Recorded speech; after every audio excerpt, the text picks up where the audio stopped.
ሰላም ጤና ይስጥልን ተመልካቾቻችን ከአንከር ሚዲያ ዝግጅት ክፍል ያክብሮት ሰላምታችንን እናቀርባለን። በአማራ ክልል ስላለው ወቅታዊ የተጋድሎ እንቅስቃሴ ያገኘናቸውን መረጃዎች ወደ እናንተ የምናደርስበትን መርሃ ግብር ነው ይዘን የቀረብነው። በአራቱም የአማራ ቀጠናዎች የሚሊሻና የአድማ በታኝ ሰራዊት አባላት በከፍተኛ ቁጥር ወደ ፋኖ እየገቡ መሆናቸውን የሚያሳዩ መረጃዎች እየመጡ ይገኛሉ። ከወትሮ በተለየ ሁኔታ ነው የአድማ በታኝና ሚሊሻ ሰራዊት አባላት ፋኖን እየተቀላቀሉ የሚገኙት። በአሃድ በተናጠልና በቡድን ሆነው ወደ ፋኖ እየገቡ ያሉት የአድማ በታኝና የሚሊሻ አባላት ከነ መሳሪያቸው መግባታቸው የፋኖን ኃይል ለማጠናከር ከፍተኛ አስተዋጽኦ እንደሚኖረው ከወዲሁ እየተገለጸ ይገኛል። በሌላ በኩል የመከላከያ ሰራዊት አባላት የሆኑ እንደዚሁ ከነ መሳሪያቸው ወደ ፋኖ የሚገቡበት ሁኔታ እንዳለ፣ በአብዛኛው ደግሞ መሳሪያቸውን እየሸጡ ወደ የትውልድ ቦታቸው እየሸሹ እንዳለ ነው በመረጃው የተመለከተው። በበርካታ አካባቢዎች የህልውና ተጋድሎ ተጠናክሮ ቀጥሏል። የዘውትር ተሳታፊያችን በዚህ ዙሪያ መረጃዎችን ሰብስቦ ሊያካፍለን ተዘጋጅቷል። ወደሱ አልፋለሁ። አብራችሁን ሁኑ።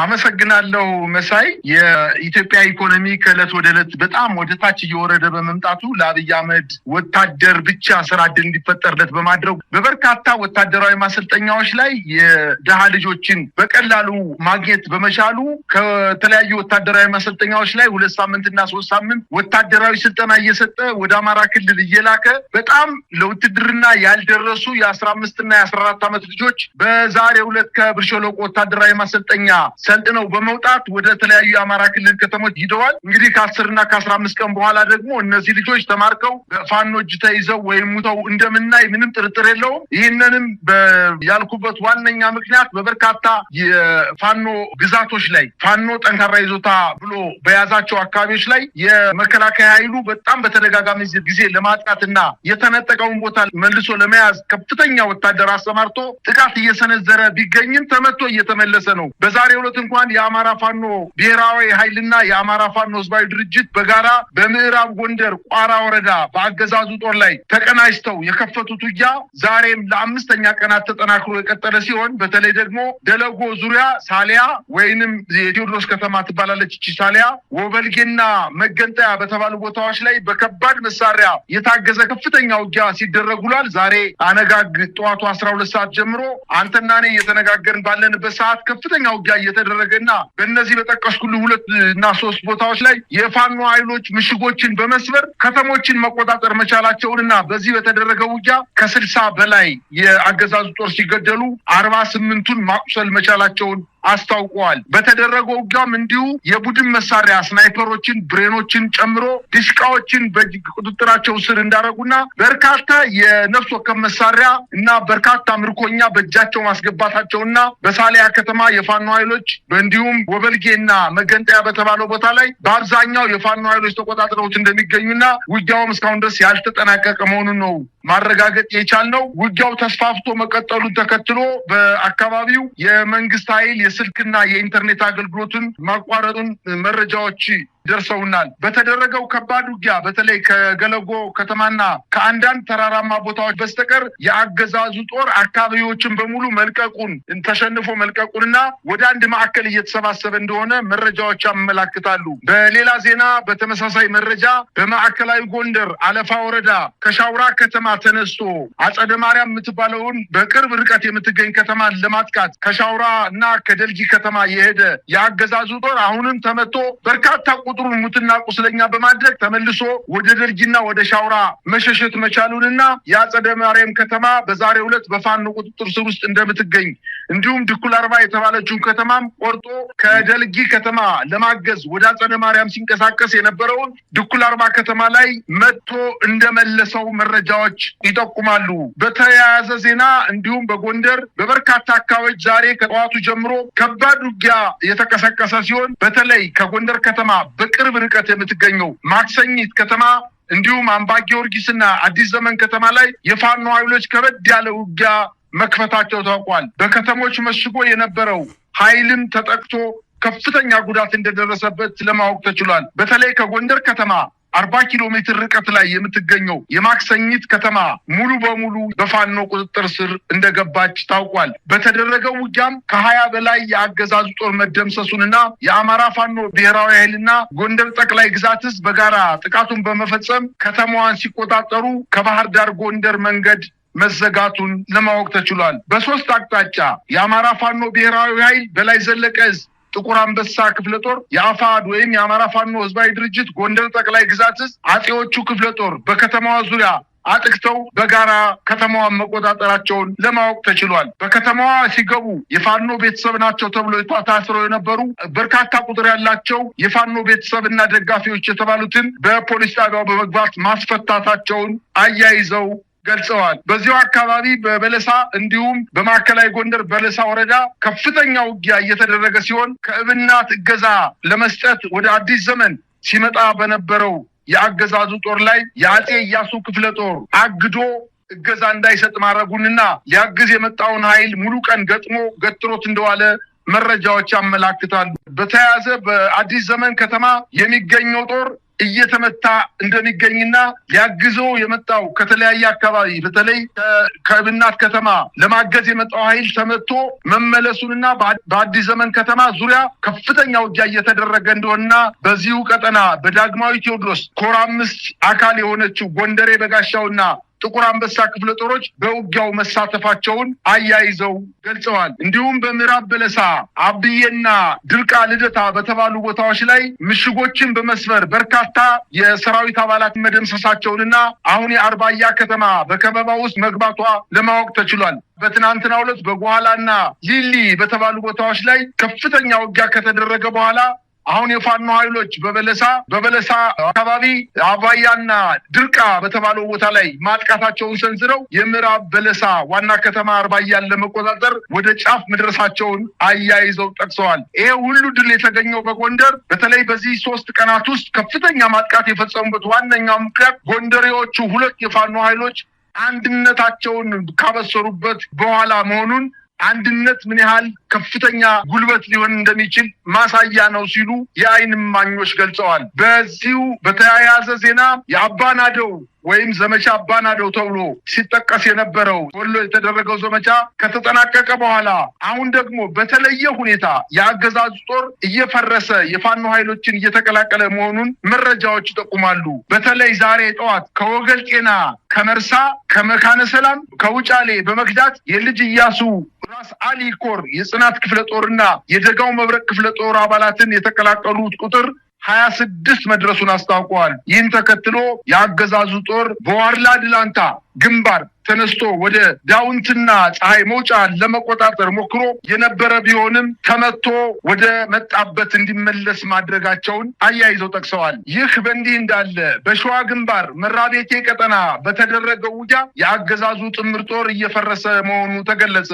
በሚዳና ሬማ አካባቢዎች በተደረገው ውጊያ የአገዛዙ ጦር ከፍተኛ ጉዳት እንደደረሰበትና በዚህ ወረዳ ከ264 በላይ የሚሆኑ የሚኒሻ አባላት አገዛዙን በመክዳት የአማራ ፋኖ ህዝባዊ ድርጅት ሸዋ ጠቅላይ ግዛትን መቀላቀላቸውን አስታወቁ። የ101ኛ አየር ወለድ ክፍለ ጦር በቀጥታ በማገዝ መንገድ በመብራት እገዛ ሲሰጡ የነበሩ የሚኒሻ ኃይሎች በከፍተኛ ቁጥር የገዱበት ሁኔታ ተፈጥሯል። የአጼ አምደ ጽዮን ኮር የአጼ ዳውድ ክፍለ ጦርን ሲቀላቀሉ እኛ ከዚህ በፊት መከላከያን መንገድ እየመራን ህዝባችንን በድለናልና በበደልነው መሰረት አሁን ህዝባችንን ለመካስ ከእናንተ መጠናል በማለት በፍላጎታቸው ከ264 በላይ የሚሆኑ የሚኒሻ አባላት መቀላቀላቸውን አስታውቀዋል። በሚዳና ሬማ ወረዳ ውስጥ ከቄጠማና ሞሬ ቀበሌ 32 የሚኒሻ አባላት፣ ከኢጎቢያ ቀበሌ 79 የሚኒሻ አባላት፣ ከአዝማ ቀበሌ 28 የሚኒሻ አባላት፣ ከጠባቢት ቀበሌ 9፣ ከበጀት ቀበሌ 35 እንዲሁም ከአላቦ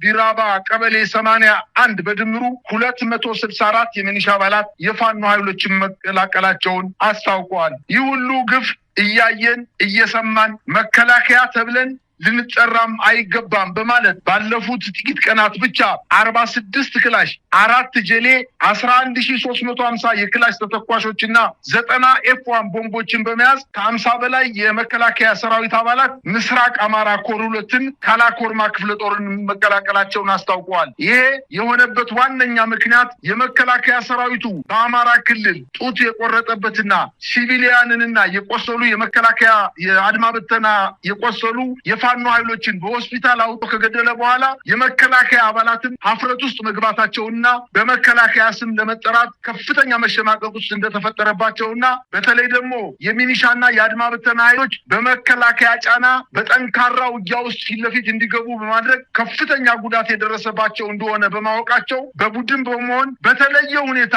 የፋኖ ኃይሎችን እየተቀላቀሉ እንደሚገኙ ተጠቅሷል። ፋኖን ከተቀላቀሉበት መካከል 1 ሬጅመንት አመራር፣ 6 ሻምበል መሪ፣ 5 ምክትል ሻምበል መሪዎች እንደሚገኙበት ለማወቅ ተችሏል። አፋባ ምስራቅ አማራ ቀጠና ሚኒሊክ እዝ አንሻ ክፍለ ጦር በዛሬው ዕለት ከመቄት እስከ አቃት ተዘርግቶ የመጣውን የአገዛዙን ጥምር ጦር በከፍተኛ ደረጃ በመምታት በሌላ አቅጣጫም ከጋሸናና ከፍላቂት በሁለት አቅጣጫ የመጣውን ሌላኛውን የአብይ አህመድ ጦር በመምታት ወደ መጣበት ተመቶ እንዲመለስ ማድረጋቸውን አስታውቀዋል። ከጋሸና ከተማ በመወርወር ከዚህ በፊት የበርካታ የሰሜን ወሎ ቀጠናዎችን በፋኖ የተነጠቀውን ቦታ መልሶ ለመያዝ ከፍተኛ ሙከራ በየቀኑ እያደረገ ቢሆንም አንድም ቦታ እስካሁን ድረስ መቆጣጠር አለመቻሉን አያይዘው ጠቅሰዋል። ቁስለኛውንና አስክሬኑን በዚሁ አካባቢ በኦራል ጭኖ ቢሸሽም በርካታ የነፍስ ወከፍ ክላሽና ቁስለኞችን ወድቀው ማግኘታቸውን የፋኖ ኃይሎች አስታውቀዋል። አሁን መከላከያ የሚባል ተቋም በአማራ ክልል አቅመ ቢስ ሆኗል ማለት ይቻላል። የብልጽግና አመራርም ከተለያዩ ክልሎች በተለይ ደግሞ የኦሮሚያ ክልል ልዩ ኃይልን በገፍ ወደ ክልሉ በማስገባት የመከላከያውን ክፍተት ለመሙላት የመከላከያ ዩኒፎርም አስገብቶ ከፍተኛ ውጊያ ለማድረግ በዝግጅት ላይ እያደረገ እንደሆነና በአንዳንድ አካባቢዎችም እውነተኛ ጦርነት የገባ ቢሆንም በርካታ የውጊያ ቀጠናዎች ላይ ከፍተኛ ጉዳት የደረሰበት መሆኑና አሁን ወደኋላ እያፈገፈገ እንደሚገኝ መረጃዎች ያመላክታሉ። አሁን ማምሻውን የደረሰን ዜናም እንዲሁ ከአርባያ ከተማ በ4 ኪሎ ሜትር ርቀት ላይ በተደረገው ከፍተኛ ውጊያ የፋኖ ኃይሎች ባደረጉት መልሶ ማጥቃት የአገዛዙ ጥምር ጦር የውጊያ ብልጫ ተወስዶበት ብዛት ያለው ኃይሉ ማጣቱንና በሞርተርና በድሽቃ ሽፋን እየሰጠ የቆሰሉትን በኦራል መኪና ይዞ ወደ አርባያ መመለሱን ለማወቅ መቻሉን ታውቋል። በመጨረሻ የአማራ ፋኖ ህዝባዊ ድርጅት ቴዎድሮስ እዝ 1ኛ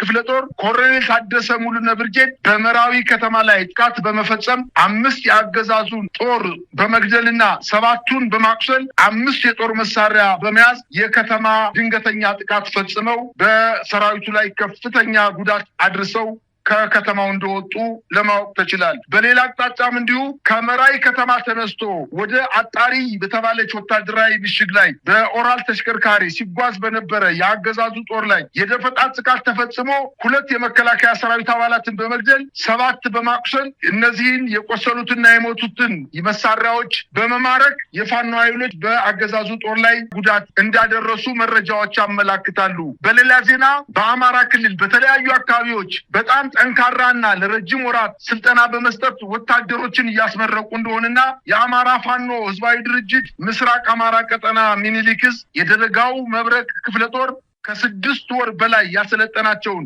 ልዩ የኮማንዶ አባላት የአካባቢው ማህበረሰብ፣ ታዋቂ ግለሰቦች እንዲሁም የፋኖ አመራሮች በተገኙበትና በከፍተኛ ትርኢት በመታጀብ በርካታ ሺዎችን ማስመረቅ መቻላቸውንና በዚህም የአካባቢው ማህበረሰብ በጣም በከፍተኛ ደስታ ገዛ ሲያደርግላቸው እንደነበረ አሁን ማምሻውን የደረሰ መረጃ ያመላክታል። በጣም ነው የማመሰግነው። እንግዲህ በጣም ሰፋ ያለ በእያንዳንዱ ቀጠና ያለውን ያለፉትን 2 እና 3 ቀናት ወታደራዊ እንቅስቃሴዎች የተመለከተ መረጃ ነው ያቀረብክልን። እንግዲህ ከመረጃ ማወቅ የሚቻለው በከፍተኛ ቁጥር የሚሊሻውና የአድማ በታኙ እንደዚሁም የመከላከያ ሰራዊት አባላት ስርዓቱን እየከዱ ወደ ፋኖ የሚገቡበት ወይም ደግሞ ባገኙት አቅጣጫ ጠፍተው መሳሪያቸውን እየሸጡ አገኙት አቅጣጫ የሚጠፉበት ሁኔታ እንዳለን የተረዳ ነው። አብይ አህመድ ፓርላማ ሆኖ ሲናገር ስንሰማው ይህን ሰራዊት ይዞ ነው እንዴ በእንደዚህ አይነት መወራጨትና ድንፋታ የሚያወራው ብለን እንድንጠይቅ አድርጎናል። ለማንኛውም ሰራዊቱ በከፍተኛ ከፍተኛ ቁጥር እየከዳ ነው። ይሄ በዝም ብሎ ለፕሮፓጋንዳ ወይም ጨዋታ ለማሳመር በሚል የሚካሄድ አይደለም። መሬት ላይ ያለ በተለያየ ማስረጃዎች ሊቀርብ የሚችል ጉዳይ ነው። ምንድነው እየሆነ ያለው? አማራ ክልል አድማ በታኝና ሚሊሻ በተለይ ስርዓቱን እየከዳ ነው ያለው። መሳይ ስርዓት በተቋም ደረጃ መክዳት ከጀመረ በርካታ ጊዜ ሆኖታል። ሰሞኑ ግን የሚሊሻና በተለይ የአድማ ብተና ኃይሉ በጣም በተለየ ሁኔታ ነው ክዳት እየፈጸመ ከነትቁ። እንግዲህ የሚሊሻ ኃይሎች ስናይፐርና ብሬን ከየት አመጣው እንደሆነ አይታወቅም። ስናይፐርና ብሬናቸውን እንደያዙ ነው ወደ ፋኖ እየተቀላቀሉ ያሉት። መንግስት እያለ ያለው ደግሞ 5 እና 6 ክላሽ ይዘው ሸለቆ የሚንቀሳቀሱ ኃይሎች ሽፍቶች ናቸው እያለ ነው። ነገር ግን ከእውነታው ጋር እጅግ በጣም የሚጋጭ ነገር ነው። የፋኖ ኃይሎች 6 ወርና ከዛ በላይ ጠና በመስጠት በስፔሻል የሆኑ የፋኖ ኃይሎችን የኮማንዶ ኃይሎችን እያስመረቁ በአንዳንድ ቦታዎች ላይ ደግሞ ማጥቃት እየሰነዘሩ የመከላከያ ሰራዊቱ ደግሞ በገፍ ለማጥቃት ሲንቀሳቀስ በመልሶ ማጥቃት መክተው እያዝረከረኩ እየመለሱት ነው። ይሄ በጣም ከጠቅላይ ሚኒስትሩ ንግግር ጋር እጅግ በጣም የሚጋጭ ነገር ነው። በእርግጥ ይሄ ጠቅላይ ሚኒስትር በፋኖ ላይ ያደረገው ንግግር ለመንግስት ባለስልጣናት እና ለብልጽግና አመራሮች እንዲሁም ስንፈተ ውጊያ የታየበት የአድማ ብተና የሚኒሻ የመከላከያ ሰራዊት አባላት ሞራል ይሆን ለማድረግ እውነት ነው እንዴ? በእኛ በኩል ብቻ ነው እንዴ ደካማ የሆን ነው? በጎንደር ያለው ሸዋው ላይ ጠንካራ እንደሆን እንዲሰማው፣ የሸዋው ወሎ ላይ ጠንካራ ስራ እየተሰራ እንዲሆን እንዲሰማው ለማድረግ ካልሆነ መስተቀር እውነት ይሄ ስርዓት ጅቷል። እንዲያውም አንዳንድ አባባሎች አሉ፣ መሬት ሲያረጅ ኩርንችት ያበቅላል ይባላል። ልክ እንደዛ አይነት ነገር ነው አሁን እያየን ያለ ነው። ስርዓቱ አርጅቷል። የማርጀቱ ዋነኛ ምልክት ደግሞ እያንዳንዱ መከላከያ ሰራዊት ከጥርነፋ ውጭ እየወጣ አንዳንዱ ስርዓቱ ይፈርሳልና የተወሰነ ገንዘብ ይዤ በማለት ከአድማ መከላከያ ጥርነፋ ምሽጋቸው በመውጣት በአስፋልት እየወጡ በክላሽ ሳንጃ ሰውን እየዘረፉት ነው። መኪና ላይ ንብረት እየዘረፉ፣ ሌላው ደግሞ መሳሪያውን እየሸጠ ወደ እናቱ ወደ ቤተሰቡ ወደ ሀገሩ እየሄደ ነው። ሌላው ደግሞ በደንብ የገባው ደግሞ ከነ መሳሪያው አንዳንድ የመከላከያ ሰራዊት አባላት 1 ክላሽ አይደለም 2 ክላሽ እያዙ፣ 1 ስናይፐር 2 ክላሽ፣ 1 ስናይፐር 1 ክላሽ እያዙ የፋኖ ኃይሎችን እየተቀላቀሉ ነው። ይሄ ስርዓቱ መፍረሱን በግልጽ የሚታይበት ሁኔታ ነው። ነገር ግን እሱ ለጓዶቻቸው ወይም ለብልጽግና አባሎቻቸው መጽናናት ይሆን ዘንድ ነው እየተናገረ ያለው እንጂ እውነቱ እሱ አይደለም። እውነት ለመናገር በአማራ ክልል ስርዓቱ ፈርሷል። የፋኖ አመራሮች አሁን በሚዲያ ላይ እንደሚናገሩት ከሆነ ተበጥሷል። አጠቃላይ በአማራ ክልል ያለው የመንግስታዊ ስርዓት ተበጥሷል። አዛዥና ታዛዥ የሌለበት መከላከያው ሙሉ በሙሉ የመከላከያ ጀነራሎች የአማራ ክልልን ባለስልጣናት ከስራቸው አድርገው እነሱ ቆራጭ ፈራጭ ነው የፈለጉትን ነገር እያደረጉ መከላከያውን ግን ወደ ግዳጅ ቀጠና እየላኩ እያስፈጁት ነው። ምናልባትም አንዳንድ የመከላከያ ጀነራሎች በመሳሪያ ንግድ፣ በክላሽ ጥይት፣ በስናይፐር ጥይት ንግድ ውስጥ ተሰማርተው ከፍተኛ ገንዘብ ክምችት ውስጥ ነው ያሉት። ይሄ የሚሸጠው ጥይት እነሱ ጠላት ለሚሉት የፋኖ ኃይሎች እየደረሰ የራሳቸውን ሰራዊት እየፈጀባቸው ነው። ስለዚህ አጠቃላይ አማራ ክልል ስርዓቱ ፈርሷል። ጠቅላይ ሚኒስትሩ በፓርላማ እንደተናገረው አይደለም ነው ማለት የሚችለው። መሳይ እንግዲህ ቀደም ሲል እንዳልከው ነው ሰራዊቱ በተለያየ አቅጣጫ ባገኘው መንገድ እግሩ በመራው ክፍት መንገድ ባገኘው ነፃ ብሎ ባመነበት መሬት ሁሉ እየጠፋ ወደ ተለያዩ አቅጣጫዎች እየሄደ ነው የሚገኘው። ሰሞኑን የፋኖ ኃይሎች የለቀቁት አንድ ቪዲዮ አለ። በምርኮ የተያዙትን ከአብይ አህመድ ድሮን ያመለጡ ከአብይ አህመድ ሰው አልባ አውሮፕላን ያመለጡ የመከላከያ ምርኮኞችን እንደዚሁ ሲዝናኑ የሚታይበት እየተጫወቱ እየዘፈኑ እየደነሱ የሚታዩበትን አንድ ቪዲዮ ለቀዋል። በዚህ ደረጃ ነው እኛ ምርኮኞችን የምንይዘው። እንደናንተ ሴት ወታደሮችን ይዘን ጡት አንቆርጥም፣ ወንዶችንም ቢሆን እንደዚህ እንንከባከባለን የሚል በእውነት ሰው የሚሸጥ ሰብአዊነት የሚታይበት ምላሽ ነው በፋኖች በኩል እየተሰጠ ያለው። አገዛዙ በሞራልም በሰውነትም በሁሉም ነገድ የወደቀበትና ኮስሶ የታየበት ነው። አብይ አህመድ እዛው ፓርላማ ላይ ከረባት አድርጎ የሚወራጭበትና መንግስት ለመምሰል መሪ ለመምሰል የሚያደርገው መፍጨርጨር ከራሱ በስተቀር ሌላውን ሊያሳምን የሚችል እንዳልሆነ ብልጽግና መንደር የሚወራውን እየሰማን እንገኛለን። ለማንኛውም አማራ ክልል ካቢኔው ተበትኗል። ከዚህ በኋላ ቆሞ የሚሄድ አገዛዝ እንደማይኖር፣ ቆሞ የሚሄድ የፖለቲካ አመራር እንደማይኖር ታውቋል። መከላከያ ሰራዊቱም ከጥቁር አስፓልት ባሻገር በከተሞች በዞን ዋና ከተሞችና በትልልቅ ከተሞች ተወስኖ እዛም በጀቱን እየበላ የራሳቸውን መሬትና እርሻ እየሰሩ የግል ጥቅማቸውን እያሳደዱ የሚቆዩ እንጂ ለአማራ ህዝብም ለኢትዮጵያ ህዝብም የሚሰራ የመከላከያ አመራር እንደሌለ በግልጽ የታወቀ ጉዳይ ነው። ስርዓቱ ወደ መጨረሻው ምዕራፍ የደረሰ ይመስላል። አማራ ክልል ከተመታ፣ አማራ ክልል አከርካሪው ከተሰበረ ቀሪው የብልጽግና አመራር ወይም ደግሞ ቀሪው የኢትዮጵያ ክፍል ነፃ መውጣቱ አይቀርም። አንድ የፋኖ አመራር ባለፈው እንደገለጸልን ከሆነ በአማራ ክልል በዲሽቃ ከዛ ውጪ በፊሽካ ብለዋል። አማራ ክልል ከወጣም በኋላ ቀሪው የሚያሰጋ አይደለም የሚል ነገር ነው እየተነሳ ያለው። አብይ አህመድ በፓርላማ መጥቶ ህይወት እንዳለው አቅም እንዳለው ለማሳየት ሞከረ እንጂ መሬት ላይ ያለው በተቃራኒው እንዳለ ነው የሰማ ነው። እስቲ በማጠቃለያ ምን ማለት ይቻላል? መሳይ የአማራ ክልል ውጊያ እንደው እውነት ለመናገር ተጠናቋል ማለት ይቻላል። በሐረር ከተማ በአሁኑ ሰዓት የመከላከያ ጄኔራሎች ለቱሪስት ተብሎ የተሰሩ የባለሀብት ሆቴሎች ላይ ነው ራሳቸውን እያዝናኑ የሚገኙት። መከላከያው ደግሞ አይተዋል እንግዲህ በምርኮ የተያዙ የመከላከያ ሰራዊት አባላት ካልሲያቸው ከላያቸው ላይ ተቀዳዶ ጫማቸው ውስጥ ቅማልና ቅማንጅር ብብታቸው ከፍተኛ የሆነ ተባይ ሰፍሮባቸው ጸጉራቸው ወታደር የማይመስል ሽፍታ የሚመስል ወታደር አሰማርቶ እድሜያቸው በጣም ዝቅተኛ የሆኑ ወታደሮችን አሰማርቶ በምርኮ ገና የጥይት ድምፅ ሰምተው ማያውቁ ሰዎች ምናልባትም የፕላስቲክ ሲፈነዳ ሰምተው ማያውቁ ወታደሮች እስኪመስሉ ድረስ ውጊያ ገና ሳይጀምር ነው እጅ እየሰጡ ያሉት፣ እየተበተኑ ያሉት። ይሄ ደግሞ የሚጠበቅ ነገር ነው። ምክንያቱም የመከላከያ ጀነራሎችና ወታደሮቹ ከፍተኛ ገንዘብ ማካበት ላይ እንደሚገኙና መከላከያው በአንዳንድ ቦታ ላይም ደሞዝ አይከፈለውም፣ ቤተሰብ አይጠይቅም፣ በምሽጉ አይወጣም፣ ልብስ አይቀይርም። አጠቃላይ ከከተማ ተነጥሎ ከፍተኛ በደል እየተፈጸመበት እንደሆነ አውቋል። አሁን የተማረኩ ወታደሮች ምን እያሉ እንደሆነ ቢረፍድብንም ነው ያሉት እኮ ቢረፍድብንም ሴራው ገብቶናል በማለት ከጥፋታችን ተጸጽተናል። ከዚህ በፊት የመከላከያ ከፍተኛ መኮንኖች የፋኖ ኃይሎች ከማረኳችሁ ስጋችሁን ቆራርጠው ነው የሚጥሉት፣ አሟሟታችሁ በራሱ በጣም እጅግ በጣም ዘግናኝ ነው ብለው አስፈራርተዋቸው ነበር እየተዋጉ ያሉት። አሁን ግን ገብቷቸዋል። በህይወት መቀጠል የሚችሉት ከፋኖ ኃይሎች ጋር ሲሆኑና እነሱ ጥላ ከለላ ቸው ብቻ እንደሆነና መከላከያው ግን ስለነሱ መሞት ግድ እንደሌለው አውቀዋል። የሚኒሻው ኃይሎችም እንደዚሁ ነው። ፊት ለፊት የመከላከያ ኃይሉ ሚኒሻው እንዲገደል በማድረግ የሚኒሻ አስክሬን ሳይነሳ ዋጋ ከፍለው የመከላከያ አስክሬን ብቻ ተነስቶ እንዲሄድና የሚኒሻና የአድማ በተና ኃይሎች የሚቀብራቸው አጣው መንገድ ላይ አብጠው እየታዩ የሚኒሻ ኃይሉ ባይከዳ ነበር የሚገርም። ስለዚህ አሁን በቡድን ከዚህ በፊት ከአንድ ወር ከሁለት ወር በፊት የተራ ወታደሩ ነበር ክዳት እየፈጸመ ያለው። ዛሬ እኮ የሻለቃ አመራሮች የሻምበል አመራሮች የመቶ መሪ አመራሮች ቡድናቸውን ይዘው አንድ የመቶ አመራር 40 እና 30 ወታደሮችን ይዞ በአንድ ላይ ከነሙሉ ትጥቁ ነው ፋኖን እየተቀላቀለ ያለው። ስለዚህ ስርዓቱ አማራ ክልል በፍጹም ፈርሷል። የፖለቲካ አመራሩም ቢሆን መሳይ አሁን አጽድቻለሁ ሌሎችን ተክቻለሁ ብሎ እየተናገረ ነው የሚገኘው። ምናልባት ከኮሚኒኬሽን ቢሮ ኃላፊው በስተቀርና ከፕሬዚዳንቱ በስተቀር አብዛኛውን ኃይል ቀይሯል። ነገር ግን ጉልቻ ቢለዋወጥ ወጥ አያጣፍጥም ነው የሚባለውና የአማራ ክልል እየፈለገ ያለው ህዝቡ እየፈለገ ያለው ይሄ ስርዓት በአማራ ክልል አርጅቷል፣ አንፈልግም፣ ስርዓቱ እስካልተቀየረ ድረስ ትግላችንን እንቀጥላለን በማለት የፋኖ ኃይሎች ከራሳቸው ኃይል በተጨማሪ አባት አርበኞችን አደራጅተው በጋራ ስርዓቱን እየወጉት እያፈረሱት እያስሮጡትና እየቀሙት ነው የሚገኙት። አሁን የመከላከያ ሰራዊቱ በአማራ ክልል ሽፍታነት ተግባር እየፈጸመ በመንገድ መኪኖችን በማስቆም ዘረፋ ላይ ተሰማርቷል። ሴቶችን አረቂ በመጠጣት በመስከር በከተሞች ላይ መሳሪያ ታጥቆ ወደ ከተሞች በመግባት